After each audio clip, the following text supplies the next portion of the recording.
Sir, જે રીતે કીર્તિદાનભાઈએ કહ્યું છે કે આપણે તો લોક સાહિત્યકારમાં જ્યારે પણ નામ લઈએ ત્યારે કીર્તિદાનભાઈનું નામ છે અત્યારે ગુજરાતમાં મોખરે લેવાય છે. અને તેમના દ્વારા જે શબ્દો કહેવામાં આવ્યા છે કે સ્માર્ટ મીટર છે એ લોકોના હિતમાં છે, આપણે સ્માર્ટ મીટર તરફ આગળ વધવું છે, આ પ્રકારના શબ્દો કહ્યા છે, કઈ રીતે જોઈ રહ્યા છો સર?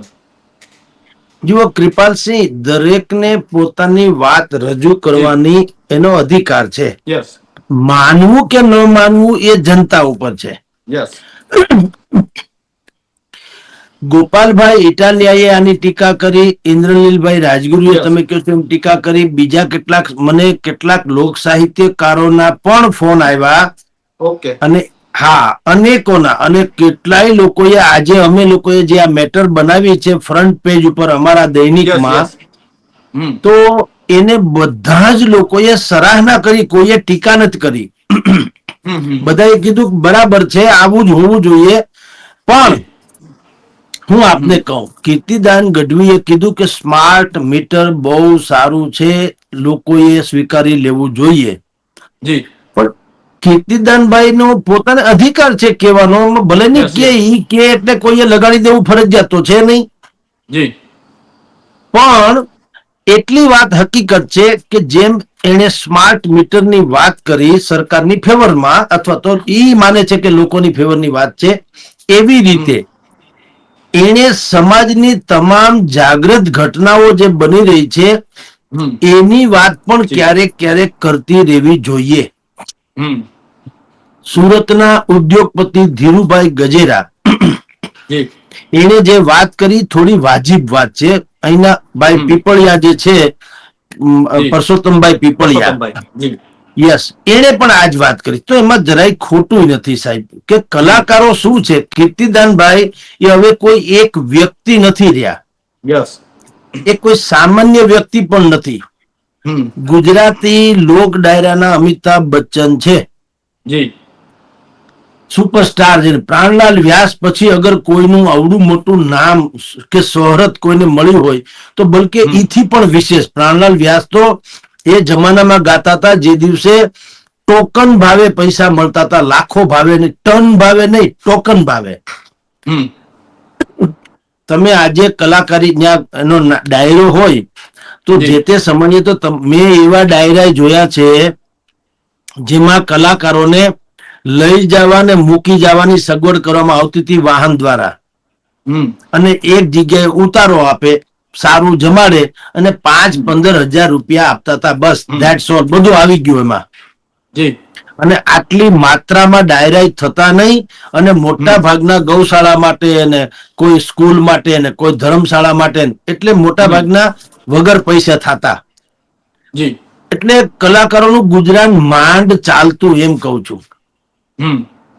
જો અત્યારે જે પદ્ધતિ છે એ પદ્ધતિમાં જેટલા પણ લોક સાહિત્યકારો અત્યારે તમારી ને મારી નજર સામે હું તમને કહું, આકાશના તારલાની જેમ નજીક ટમટમે છે, ધ્રુવ તારક જેવા, એ તો બિચારા એમને વયા ગયા સાહેબ. અને અત્યારે કોઈને કાંઈ થોડું ઘણું આવડે, 2-4 લીટી ગાતાકાર હતા કે 2-4 સારી વાર્તા કરતા આવડે તો એ લાખો કરોડો રૂપિયામાં આળોટવા માંડ્યા છે. આ થઈ એની આજીવિકાની વાત, અને પછી થઈ એની આઇકોનિક વાત. પેલા કલાકારો હતા તો તમારી જાણ ખાતર આવું નતું, પ્રાણલાલ વ્યાસ આવે તો કોઈ ઓટોગ્રાફ લેવા કોઈ દોડે એવું નતું. એ બહુ સારા ગાયક કલાકાર છે એમ બધા કહેતા, ને આવે ને આગતા સ્વાગતા કરીને ભજન સાંભળે મજા કરતા, કારણ કે ત્યારે સંતવાણી થતી હતી. લોક ડાયરો જે છે એ મનોરંજનનું સાધન નતું, એ મનોમંથન નું સાધન હતું. બાપ અને દીકરી, બાપ જે તમારી મર્યાદા ખાતર પણ દીકરીને જે વાત કરી શકતો નહીં અથવા તો કરતા સંકોચાતો, તો એ લોક ડાયરાના માધ્યમ થકી કલાકારો કહી દેતા, અને બાપ એની દીકરી સામું જુએ અને આ વાત સાંભળે એટલે બધી વાત આવી જાય. એટલે એવું લોક શિક્ષણનું માધ્યમ હતો આ ડાયરો. અને એ બધા વયા ગયા એટલે પછીનો ફેસ આવ્યો આ તમે જે હું ને તમે જેની ચર્ચા કરીએ છીએ એવો, કે અત્યારે આ બધા સુપરસ્ટાર થઈ ગયા, સેલિબ્રિટીઝ. એ સેલિબ્રિટી થઈ ગયા, લોકો ઓટોગ્રાફ લે, એની સાથે સેલ્ફી પડાવે, એના ફોટા હોય પોતાના સ્ટેટસમાં મૂકે, પોતાના ગ્રુપમાં મૂકે, અને એને કારણે પોતે જુઓ હું કીર્તિદાનની હારે મારો ફોટો છે, સાંઈરામ દવે હારે મારો ફોટો છે, ધીરુભાઈ સરવૈયા હારે મારો ફોટો છે, કેટલા કલાકારો, કોઈના નામ લઈએ તો અગણિત કલાકારો છે.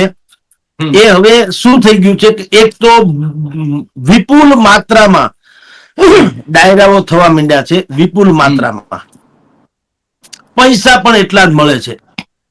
કારણ કે લોક ડાયરો એ હવે મેં કીધું એમ લોક શિક્ષણનું માધ્યમ નથી રહ્યું, સ્ટેટસનું માધ્યમ થઈ ગયું. હું લોક ડાયરાનું આયોજન કરું તો કલાકારોના બાને પણ મને કમસે કમ 10-20 હજારનું ઓડિયન્સ તો એમને મળી જાય.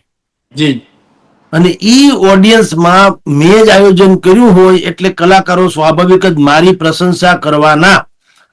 અને હું ધારો કે સુખી હોઉં તો આટલા પૈસાના ડટ્ટા લઈને હું ઘોળ કરું કે બધા 10-20 હજાર લોકો જુએ કે ભાઈ જગદીશભાઈએ ઘોળ કરી. ટૂંકમાં જગદીશભાઈ તે દિવસથી મોટા માણસ થઈ જાય. એટલે લોક ડાયરા જે છે એ હવે આવું પણ છે. મને અત્યારે કાળો કાગડો ઓળખતું નથી, પણ ધારો કે મારે કાલ સવારે ઉઠીને થોડીક સેલિબ્રિટી થવી હોય, નામાંકિત થવું હોય, તો ગમે એમ કરીને ધારો કે હું એક ડાયરોનું આયોજન કરું. હા, ગમે એમ કરીને એક ડાયરાનું આયોજન કરું અને એ આયોજનમાં ગમે એમ કરીને 5-50 રૂપિયા ઇધર ઉધર ઉડાડું અને પૈસા ન ઉડાડું કે ઘોળ ન કરું તો કઈ નહીં, આયોજન કરું તો બસ છે.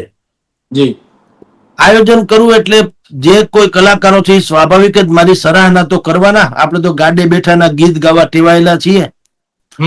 જે રીતે કીર્તિદાને અત્યારે સરકારી ગીત ગાયા, જેની આપણે ચર્ચા કરીએ છીએ, તો એ સરાહના કરે એટલે ઓડિયન્સ તો સાંભળવા આવ્યો હોય, કલાકારોને એની કલા માણવા આવ્યા હોય, પણ ભેગું get 1 buy 1 free, buy 1 get 1 free એ જે હોય છે, એકની ખરીદી સાથે એક ફ્રી, એવી રીતે તમે લોક ડાયરાનું ભજનથી માંડીને જે કાંઈ સાંભળતા હોય તે એની સાથે તમારે જગદીશભાઈ મહેતાની સરાહના પણ સાંભળવી પડે.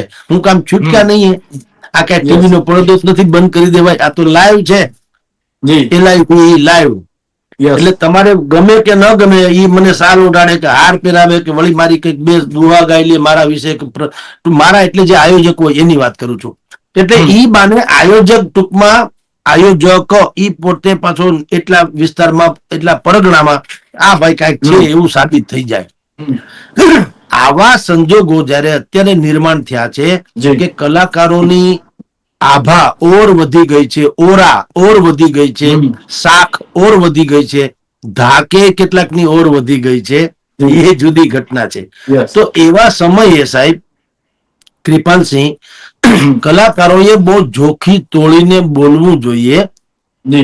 જે રીતે જો એવું ન થાય તો અત્યારે જે વિવાદ થયો એવું થવાની સંભાવના છે.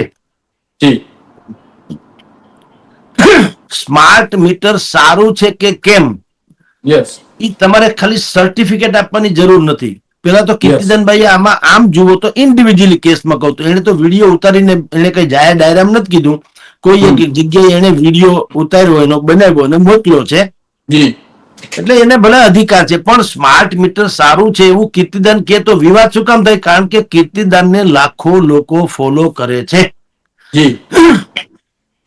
કીર્તિદાન ઇન્ડિવિજ્યુઅલી કોઈ વ્યક્તિ નથી. ધારો કે હું ખુદ અત્યારે કહું કે ભાઈ આ સ્માર્ટ મીટર સારું છે કે ખરાબ છે, તો કોઈને કઈ ફેર નથી પડતો કે આપણો કોઈ છે નહીં લાંબુ ટૂંકું, કોઈ આપણને ઓળખતું નથી, ભાઈ હશે કોઈ ભાઈ બોલ્યા હશે. પણ કીર્તિદાન જેવા કલાકાર જે છે, જે મશહૂર છે ખાલી નહીં, એ વિશ્વ વિખ્યાત છે. એટલે એને કરોડો લોકો ફોલો કરે, સમજી લ્યો. અને એટલે એમાં પણ તમે જુઓ વિરોધ કર્યો કોને? ગોપાલ ઇટાલિયાએ કર્યો, ધીરુભાઈ ગજેરાએ કર્યો, એ લોકોએ કર્યો. આમ તમે જુઓ ગોપાલ ઇટાલિયા પણ ભારતીય જનતા પાર્ટીના અગેન્સ્ટમાં છે, આમ આદમી પાર્ટીના હોવાને કારણે. અને ધીરુભાઈ ગજેરાનું પણ એવું છે, એ ફ્રસ્ટ્રેશનમાં છે ને અત્યારે અસંતુષ્ટની વ્યાખ્યામાં છે. ધીરુભાઈ ઘડીક ભાજપ કોંગ્રેસ એનું થયા કરે છે એની ઈચ્છા પ્રમાણે, પણ એ લોકોએ મોકો હાંધ્યો. વાત બે ખોટી છે આપને કહું છું. વખાણ કરવા ભાઈ ભલે ની કીર્તિદાન કે એ જનતાને લેવું છે, કીર્તિદાનભાઈ ના કહેવાથી કોઈ સ્માર્ટ મીટર ખરીદી નથી લેવાનું, હમ રાઈટ? એ તો જેને પોસાશે એ લેશે, બાકી એમાં કઈ વાંધો નથી.